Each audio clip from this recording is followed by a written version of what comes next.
အားလုံးပဲမင်္ဂလာပါเนาะဒီ VMake ကနေပြီးတော့ဒီငွေဘယ်လိုထုတ်မယ်ဆိုတော့ဒုတိယပိုင်းနဲ့လာပြီပေါ့เนาะအဲ့ဒါဘယ်လိုလုပ်မလဲဆိုတော့ကျွန်တော်ဒီ Facebook မှာကျွန်တော်နာမည်ကိုရိုက်ရှာပြီးပိုင်ဆိုးဆိုတဲ့နာမည်ရိုက်ရှာပြီးတော့ကျွန်တော်ဒုတိယပိုင်းနဲ့ဆက်လက်တင်ပြီးတော့ဖြစ်ပါတယ်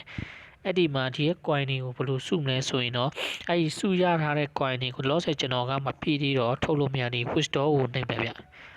ဒီ withdraw ကိုနှိပ်မယ်နှိပ်ပြီးရင်လောဆယ်တော့ကျွန်တော်ကမပြည့်သေးတော့3000ကျော်ပဲပြည့်တော့လောဆယ်ထုတ်လို့မရသေးပေါ့နော် coin 9000ပြီးမှပဲကျွန်တော်ထုတ်လို့အခုရထားတာ3500ပဲရှိသေးတယ်တကယ်လို့ coin 9000ပြည့်တဲ့ချိန်ထဲမှာလည်းကျွန်တော်တစ်ခေါက်ပြန်လာပြပေးမယ်ပေါ့နော်ဒီမှာကကျွန်တော်ရဲ့ဒီအပေါ်ဆုံးမှာကတကယ်လို့ coin ကလူချင်းမင်းတို့က coin 9000ပြည့်တယ်ဆိုရင်ဒီအပေါ်ဆုံးမှာကိုယ့်ရဲ့ဖုန်းနံပါတ်ကိုရိုက်မယ်ဖုန်းပီထည့်ခြင်းနဲ့ဆိုရင်ပေါ့နော် coin 9000ပြည့်လို့ရှိရင်သူကမြန်မာငွေ900ကျပ်ရမှာဖြစ်ပါတယ်အပေါ်ဆုံးမှာဖုန်းနံပါတ်ရိုက်မယ်39ဘလောက်ဆိုထည့်မယ်အောက်မှာ slash ရွေးပဲပေါ့နော်ဒီ slash က operator ဆိုတာရှိတယ်ကိုကဖုန်းပီထည့်မယ်ဆိုလို့ရှိရင်ဒီများတယ်လို့ရှိရင်เนาะဒါလေးကိုနှိပ်ပေးလိုက်ဗျကိုကဘယ် operator နဲ့သုံးထည့်ချင်လဲပေါ့ဥပမာကျွန်တော်တို့auto ရှိမယ် MEC ရှိမယ် MPD ရှိမယ် Mindtel ရှိမယ် Audio ရှိမယ်စတာပေါ့နော်ဒါ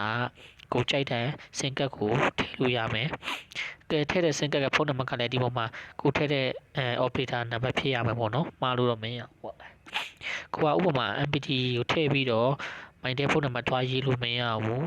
MEC ဖုန်းနံပါတ်တွားရေးလို့မရဥပမာ MPD ထည့်မယ်ဆိုရင် MPD ရဲ့ဖုန်းနံပါတ်ဖြစ်ဖို့တော့လိုတယ်ပေါ့နော်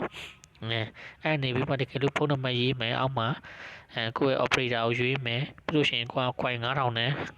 လဲမယ်ဆိုလို့ရှိရင်ဒီဖုန်းပင်900ရမယ်ပေါ့နော်တော့ transfer ပေါ့ဒီ transfer မှာလည်းဒီလိုပဲဗျ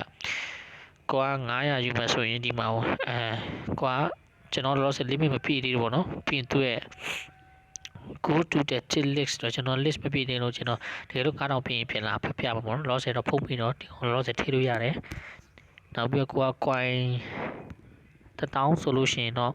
ဖုန်းပြီး1000ထည့်လို့ရမှာပေါ့နော် coin 9000ဆိုရင်တော့9000ရမှာပေါ့နော်အဲ့လိုမျိုးနဲ့ကျူးစာယူလို့ရပါတယ်ခင်ဗျာဒါမတိသေးလူတွေအတွက်ပေါ့နော်တိသေးလူတော့ကြော်သွားလို့ရပါတယ်ပေါ့နော်